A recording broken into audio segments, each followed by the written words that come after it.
My husband said that I am nothing without him. I showed him that it was the other way around. It was a simple sentence, but it cut deep. The words echoed in my mind as if they had been carved into my soul, their sharp edges drawing blood. Derek and I had fought over 1,000 small things in the years we'd been together, but this felt different. This felt like something irreversible. I stared at him across the kitchen counter, his eyes burning with the kind of contempt I hadn't seen in years. His words had been the final straw. He didn't understand. He couldn't understand. How could he? He'd never seen what I did. The long hours, the invisible labor, the way I quietly kept everything in place so he could go out into the world and thrive. All he saw was a woman who'd spent 8 years raising his children, managing his life, all while fading into the background, unnoticed and unappreciated. He said I was nothing without him, but I knew the truth. I had been everything. I had been the one who kept the house running smoothly, who took care of the kids, who made sure everything was ready when he came home.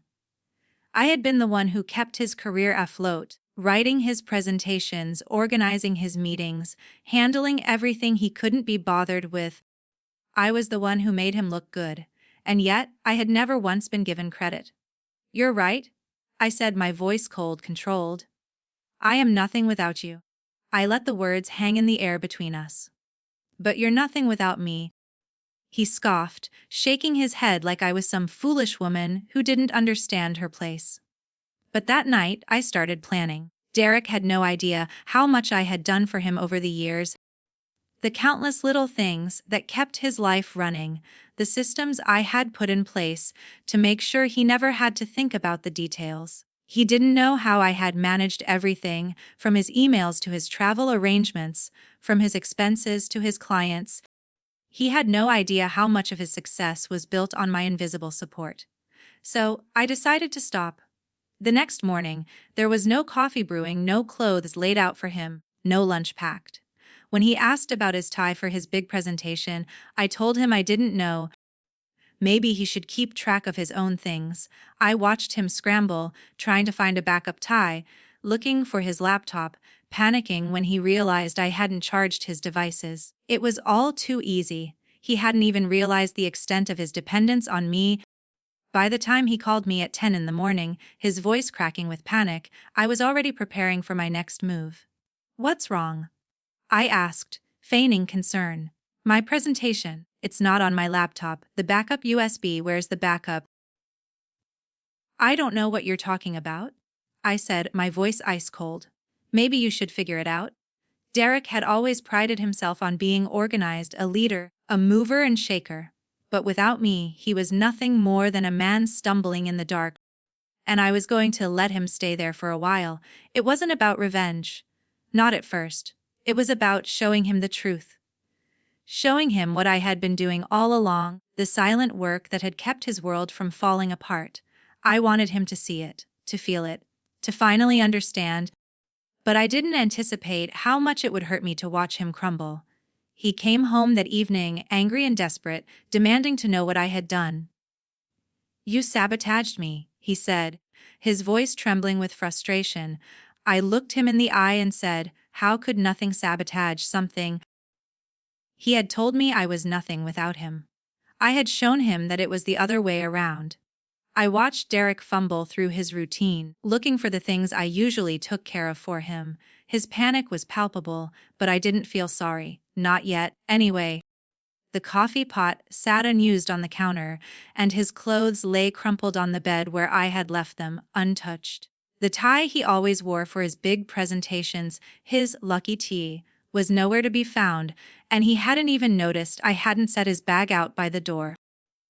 I could hear him muttering under his breath from the other room, his voice tinged with disbelief. I didn't rush to help. I just stayed in the kitchen, stirring my coffee, watching the clock tick by. At 10 a.m., my phone rang. His name flashed on the screen. He was panicking, and I couldn't help the small spark of satisfaction that bloomed inside me. "Where's my presentation?" His voice was tight, every word laced with urgency. "It's not on my laptop. The USB drive, did you put it somewhere?" I took a slow sip, letting the silence stretch between us before responding. I don't know what you're talking about. What? His voice rose an octave. The backup USB, the files for the presentation, you always put them in my bag. I shrugged, leaning back in my chair. Maybe you should keep track of your own things from now on. There was a pause, a beat of silence where I could practically hear his mind racing. Then, his voice cracked. Phoebe, what did you do? I didn't do anything, I said coolly. This is exactly what you said. I was nothing. So it shouldn't matter, should it? His breathing was ragged and I could almost see the look on his face. Confusion, anger, panic. Well, I'm sorry for not being grateful for all the things you did, he said, a little too harshly, like he was trying to regain some semblance of control. I'm sorry for taking you for granted. But it wasn't enough. Not yet. You should have been, I replied. The words were soft but heavy, more loaded than I meant them to be. That evening, when Derek finally came home, the door slammed harder than usual. He was angry, his face flushed, his tie hanging loose around his neck, a sign of how much he had fallen apart during the day. I had been watching through the kitchen window, and I knew exactly when he arrived. The sound of his car door closing, his hurried footsteps on the driveway, it was all too familiar now. He walked in, his eyes scanning the house like something was missing, but not yet realizing it was him. Where's my coffee? He asked, irritation in his voice. I didn't answer. Instead, I just went back to chopping vegetables, making dinner like nothing had happened. What did you do? His voice was sharp now, like a blade. You've ruined everything. You've ruined me. I set the knife down slowly and looked at him. The kitchen was silent except for the sound of his ragged breath. His chest rose and fell, his eyes wild. For a moment, I almost felt sorry for him. Almost. But the truth had already been said. There was nothing to go back to now. You didn't ruin yourself, I said quietly. I did nothing. That's what you said, right? He froze, taken aback, his mouth opening and closing as though he couldn't find the words. You wanted me to be invisible. I went on, my voice steady, the anger building but controlled. So now, I'm nothing, and I'm going to let you see what that really means. He wanted to yell, to scream at me. But instead, he just stood there, staring at me. And in that moment, I realized he didn't know how to function without me. It had always been this way, hadn't it? He had always relied on me to hold everything together, to make his life smooth and effortless while I stayed hidden in the background, the invisible thread that held everything together. I'd been invisible for so long, and now I wasn't going to be anymore. The next few days passed in a blur of silence. Derek struggled with the most basic tasks, checking his emails, finding his things, keeping his schedule. I didn't lift a finger to help. The first time he asked for a reminder about a meeting, I just shrugged and said I didn't know what he was talking about. When he came to me asking for a number he'd always relied on me to remember, I told him it wasn't my job anymore. It felt strange, watching him stumble, but it also felt freeing. For once, I wasn't the one picking up the pieces, putting everything back in place after he broke it. But the satisfaction was short-lived. By the end of the week, the cracks in Derek's carefully crafted world were impossible to ignore. He was late for meetings. He forgot to follow up with clients. He missed his biggest presentation, the one that could make or break his promotion. And all the while, he never once asked for help because, deep down, I think he knew he didn't deserve it anymore. And still, I didn't help. I couldn't help but feel a quiet sense of vindication. But there was something else beneath that, something darker. It wasn't just about proving a point anymore. It was about teaching him a lesson. He had dismissed everything I did, treated me like I was nothing. But now, I was showing him that he was nothing without me, that the life he had, the success he thought he had earned, was built on my quiet labor. But I was starting to wonder, had I gone too far? Each time I watched him stumble, each time I saw his frustration growing, I felt a pang of guilt, the same guilt I had been carrying all these years. The guilt of being invisible, of sacrificing my own needs for the sake of his success and the family. And now, I had stripped away everything that made his life work. The kids noticed too. They saw their father struggling, and they felt the tension between us. But I didn't know how to explain it to them. Not yet. Not when I wasn't sure how to fix it myself, and so I waited. I waited to see if Derek would change, if he would finally see me for what I was, for what I had always been. Or if this would destroy us. By the end of the week, Derek's incompetence had become impossible to ignore. It started small, forgotten emails, misplaced documents, missed calls, but it quickly escalated. He lost a client's contract because he couldn't remember a key detail from a meeting. Then, the disaster. The presentation that he had been so sure would secure his promotion. It was an absolute train wreck. The clients walked out halfway through, their faces tight with displeasure. When he came home that night, I could hear the tension in his footsteps before he even reached the door. His usual confident stride was replaced by a slow, heavy walk, each step weighed down by frustration. I didn't turn from the stove when I heard him enter. Even though I could feel his presence in the doorway, lingering, he stood there for a moment, like he didn't know where to start. "Phoebe," he said, his voice rough, worn. I didn't respond, just kept stirring the soup, focusing on the way the steam rose from the pot. I don't know what happened today. I thought I had it under control, but he paused, unable to finish the sentence. It was a strange feeling, watching him like this. I had expected satisfaction, but all I felt was an odd sense of unease. It wasn't just his failure I was witnessing, it was the failure of everything I had quietly built for him, everything I had sacrificed. "You thought you had it under control," I finally said, my voice soft, but the bitterness slipped through anyway. "You thought. You never had it under control." I did. The words hit him harder than I thought they would. He winced, his shoulders drooping. I didn't mean it like that."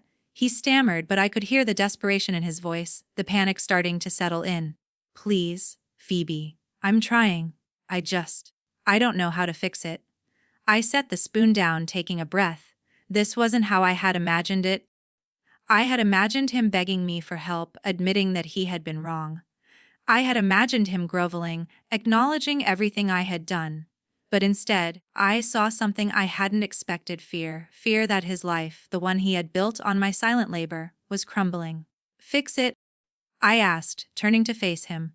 The kitchen light cast a soft glow over his face, and for the first time in a long while, I saw the exhaustion there. "How can you fix something you don't even understand?" I took a step closer, my voice quiet but firm. "You've never had to learn how to do it, Derek. I've been doing it all this time. You just showed up, and everything worked." He stared at me, his mouth opening and closing, like he couldn't quite grasp what I was saying.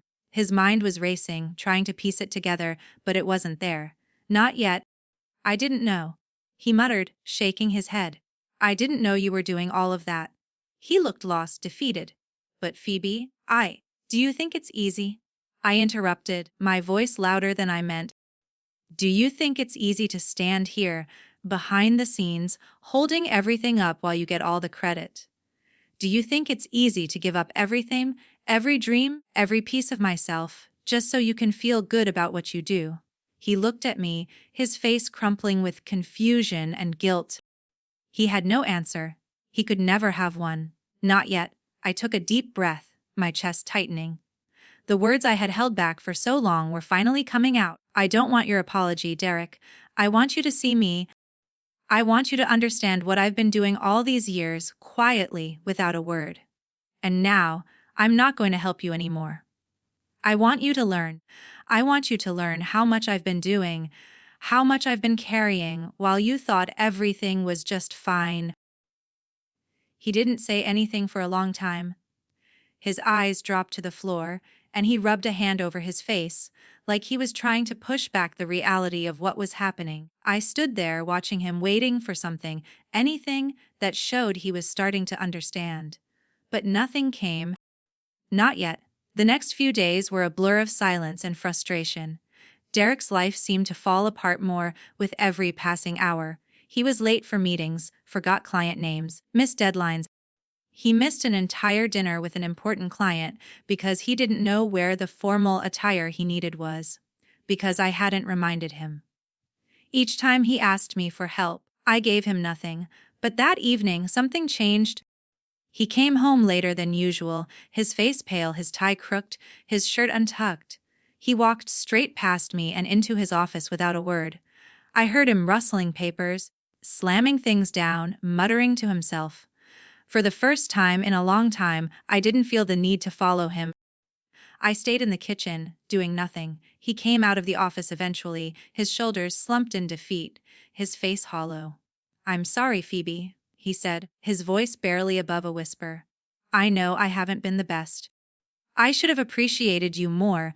I should have seen what you were doing all these years. I see it now. And I'm sorry." I didn't respond. I couldn't. It wasn't enough. Not yet, not until he had truly felt what I had felt all these years. The next morning, Derek left early, his usual confident stride replaced with something heavier. I watched him go, his head down, his shoulders hunched, and for the first time in a long time, I didn't feel like the weight of the world was on me anymore. But as I stood there, looking out the window, something gnawed at me. It wasn't just satisfaction. It wasn't relief. It was something else, something that felt like fear. I had done this. I had pulled back, let him fail, let him see the truth.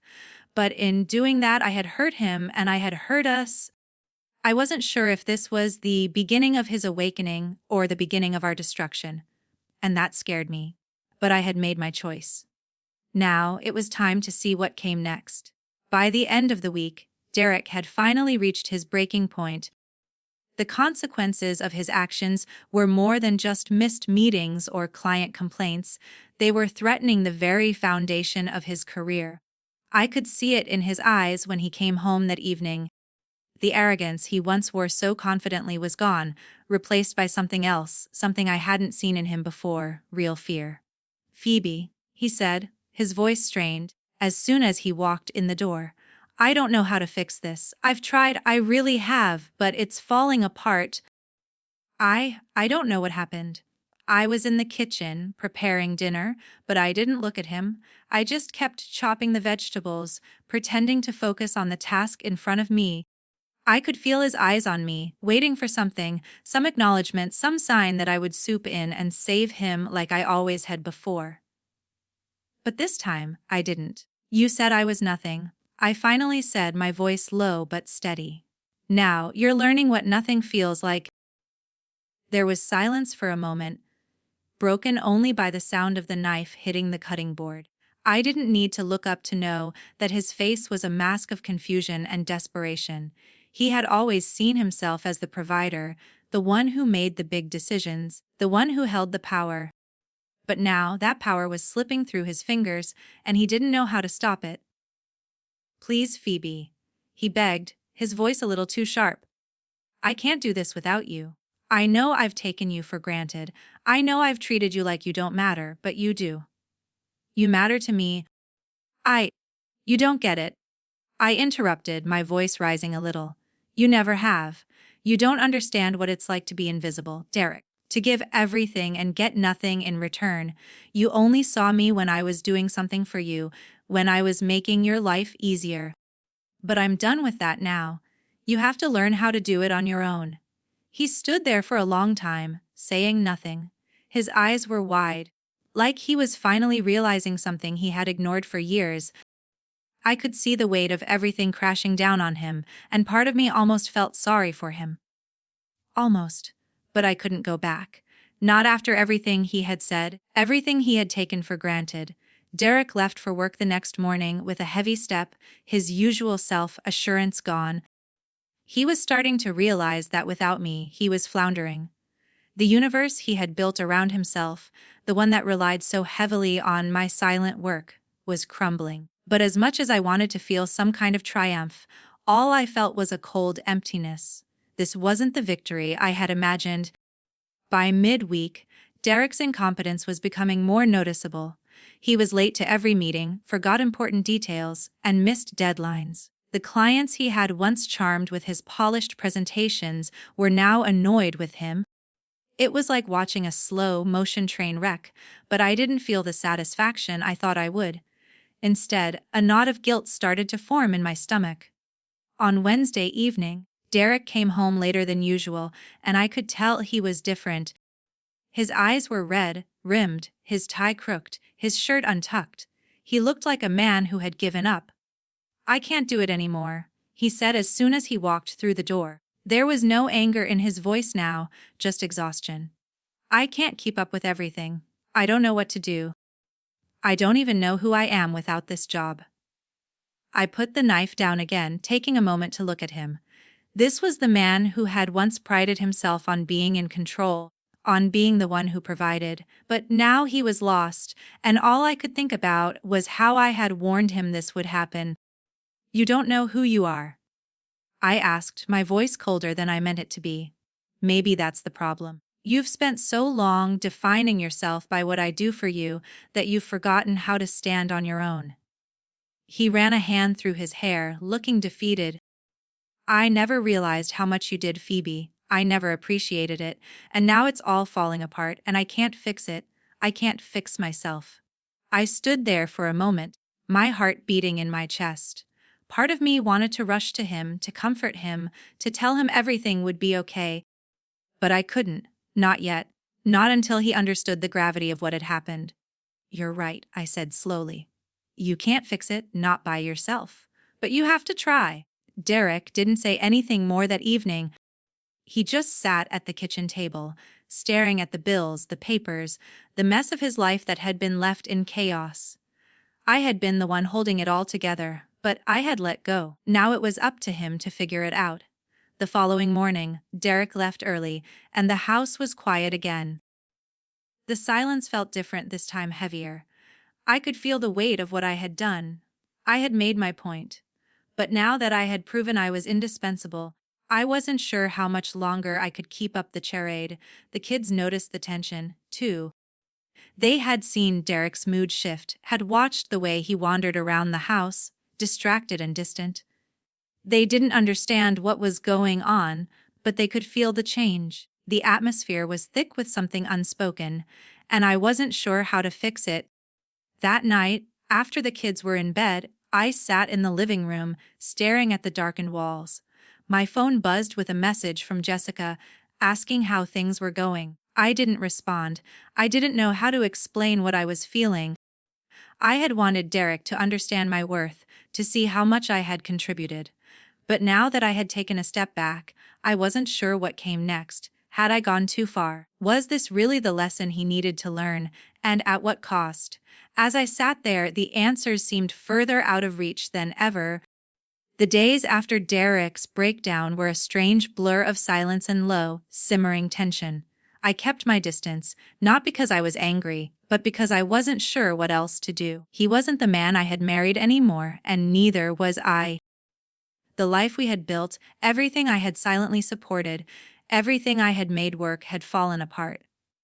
I could see the guilt in his eyes when he looked at me. But it wasn't enough. Not yet.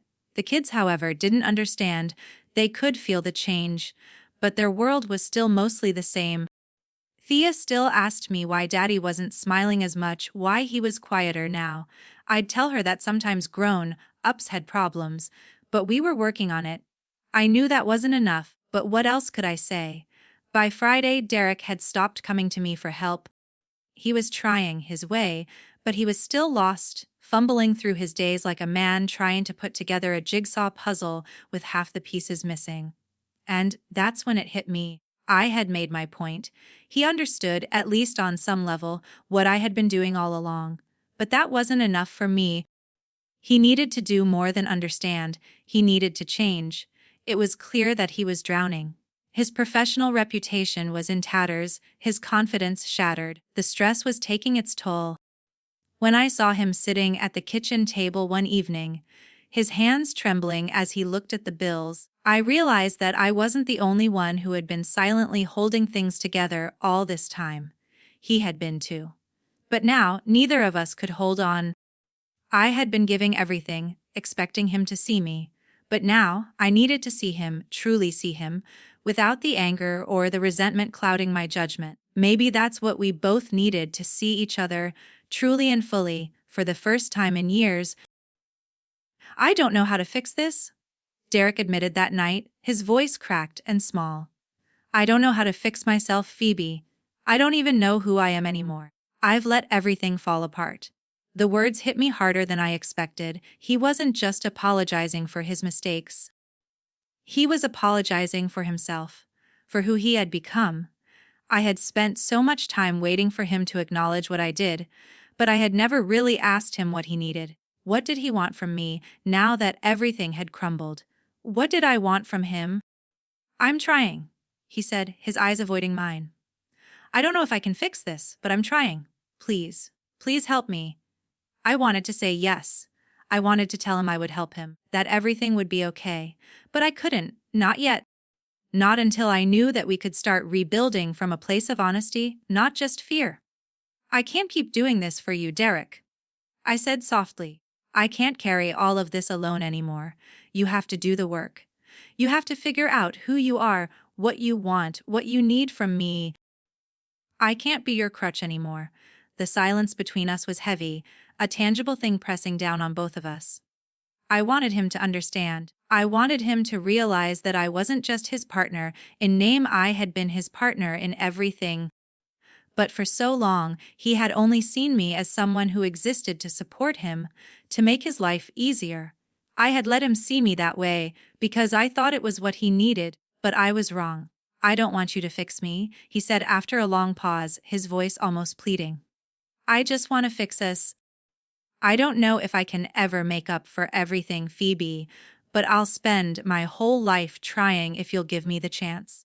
His words were the first real admission of accountability I'd heard from him in a long time, and for the first time I felt a flicker of hope.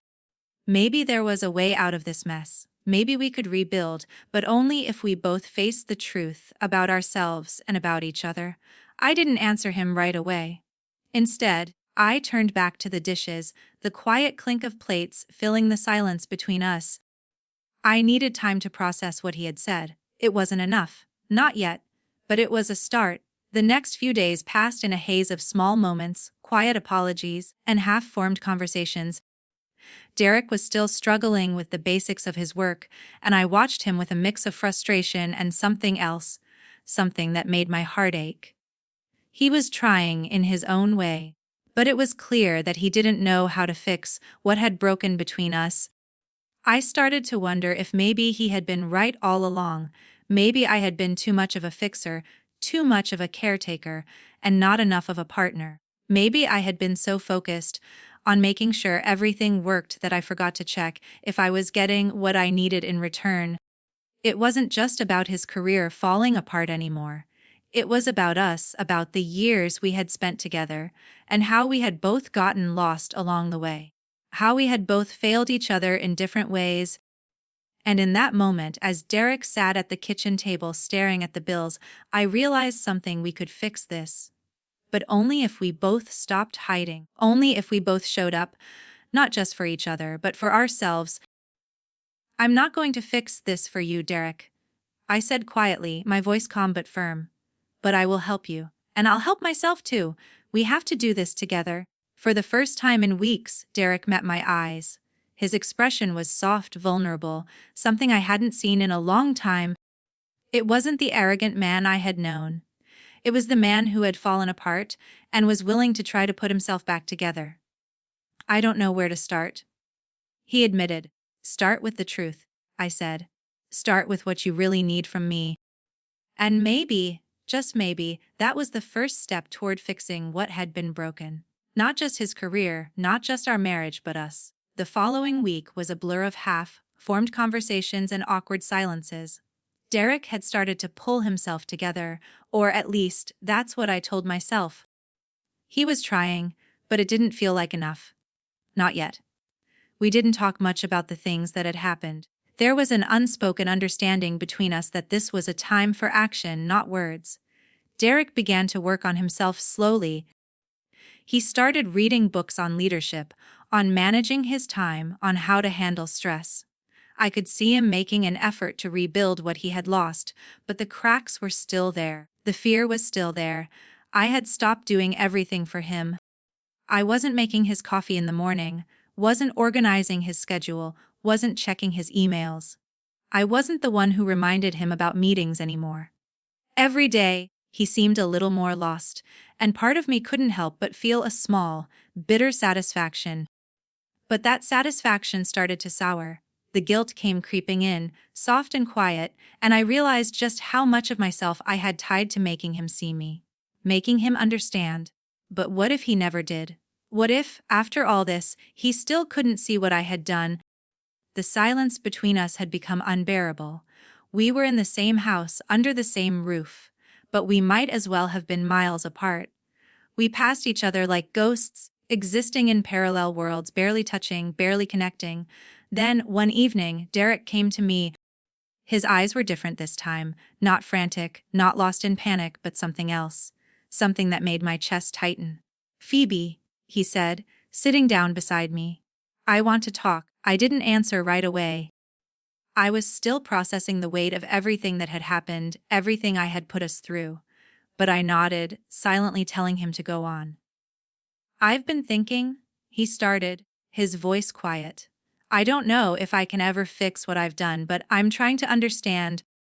I've been so focused on what I thought I needed, on what I thought we needed, that I never saw what you were doing all these years.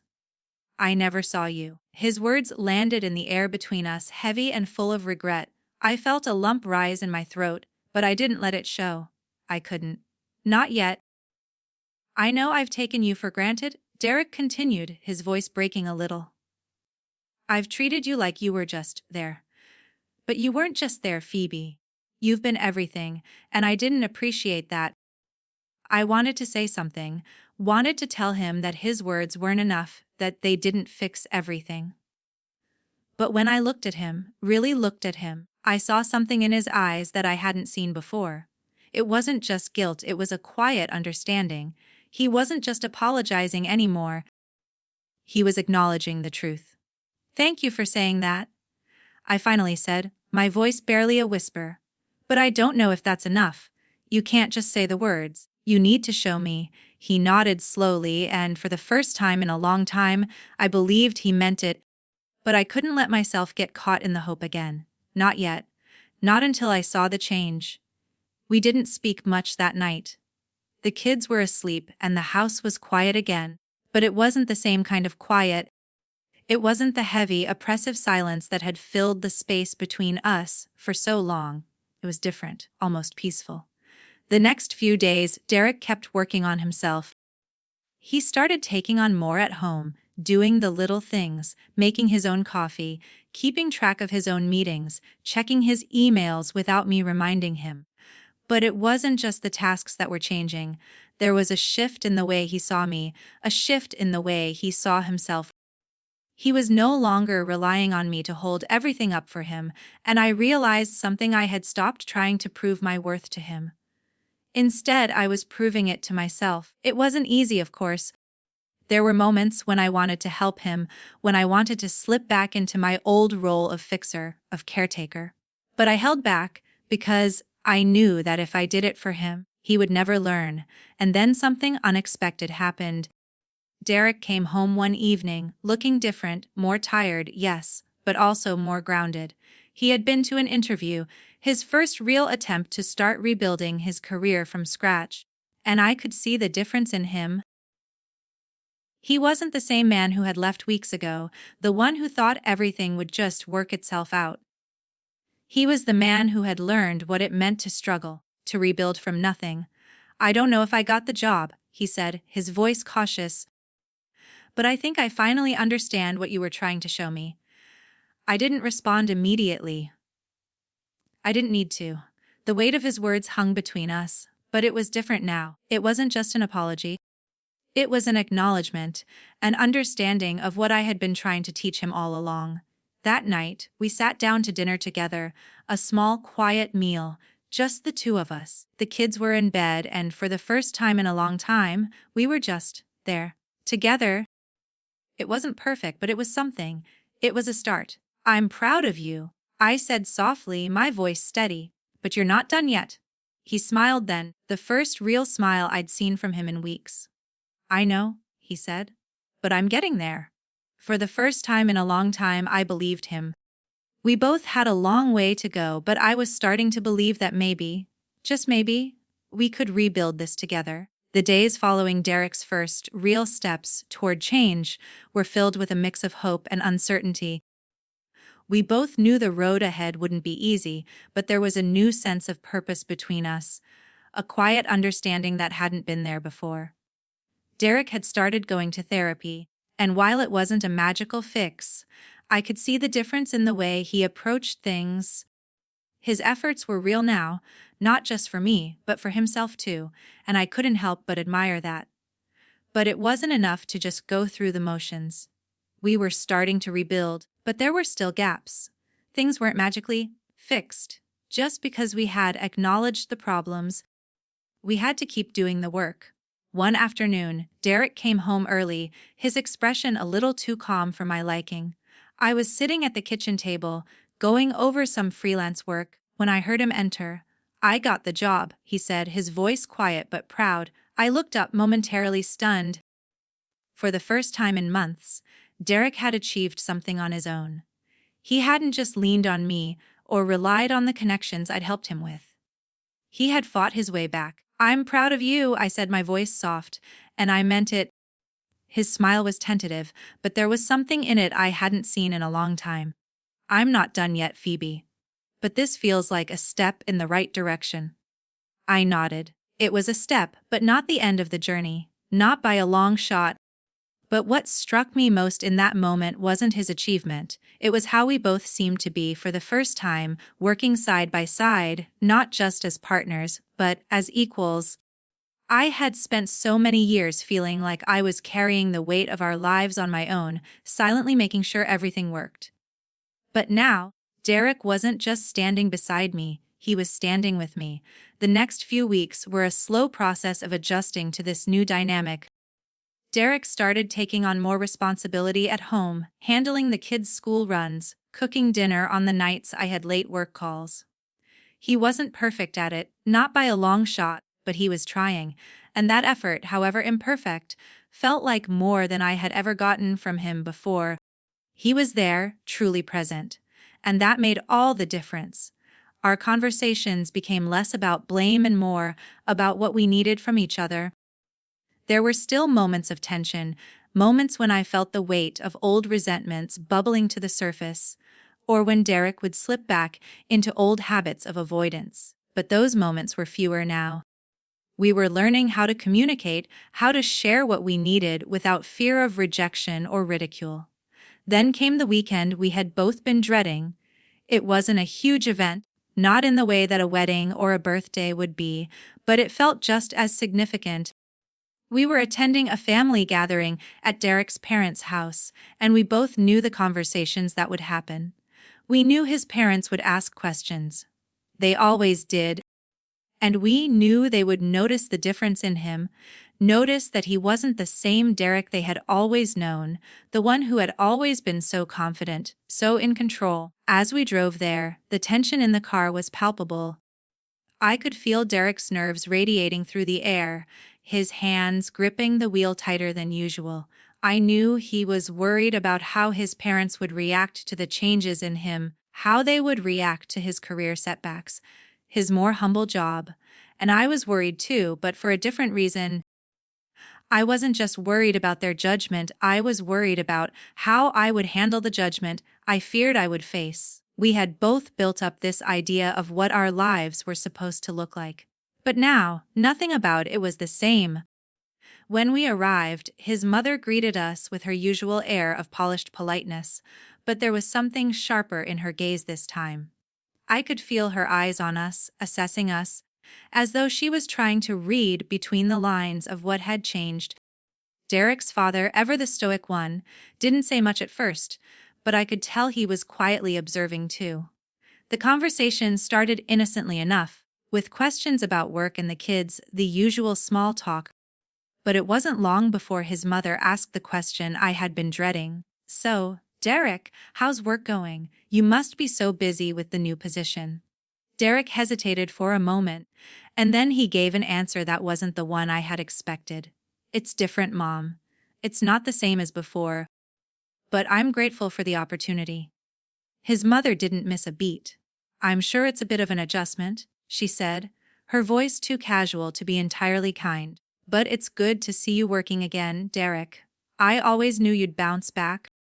Derek shifted in his seat, a slight tension in his posture, but he didn't look away. I could see his jaw clench slightly, like he was holding himself together. And for a moment, I felt this deep, unspoken pride in him. He wasn't hiding anymore. He wasn't pretending to be something he wasn't. "I've been learning a lot," he said, his voice steady. "It's been humbling, honestly. But I think it's for the best." There was a beat of silence before his father spoke, his voice low. "I'm proud of you, son. It's not easy to start over, but if anyone can handle it, it's you." The words settled between us like a weight being lifted, and for the first time in a long time, I felt a shift in the room. Derek's parents weren't perfect, and they certainly had their own issues with how they viewed our family, but in that moment, I saw them, really saw them, as people who, in their own way, were trying to support us. Later, as we drove home, the air between Derek and me was different. There was less tension, less of the old fears about judgment and failure. We had been through so much, but we had come out on the other side together. "I think we're really doing this," I said quietly, breaking the silence. Derek smiled, the weight of the last few weeks finally starting to ease from his shoulders. "Yeah, I think we are." And for the first time in a long time, I believed it. We were doing this, and whatever came next, we would face it together. It's been 6 months since that night, and I still think about everything that's happened. The shift, the changes in Derek, the way we've started to rebuild. The road hasn't been easy, but somehow we've both found our way through it. I never expected the journey would be this messy, this difficult. But now, as I sit here in the quiet of our new home, the weight of everything seems to have lightened just a little. We've found a new rhythm, Derek and I. It's not perfect, but it's real. He's still adjusting to his new position, still learning how to live with the mistakes he made, but he's trying. And that's enough for now. The kids are thriving. Thea's gotten her spark back, no longer carrying the weight of the tension between us. Hannah still asks about the changes, but now when she asks if we're okay, we can answer truthfully. We are. But I've changed too.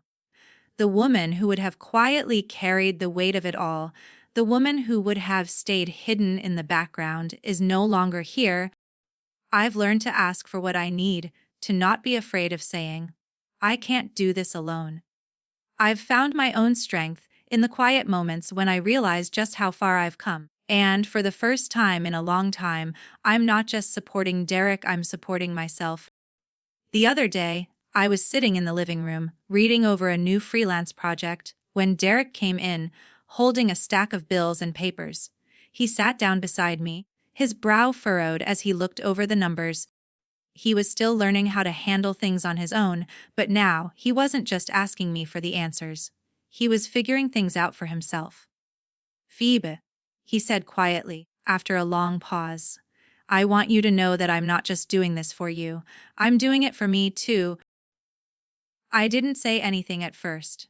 I just looked at him, seeing the man I had been waiting for all these years. The man who was finally seeing me, not just as the person who held everything together, but as someone who had a life outside of him.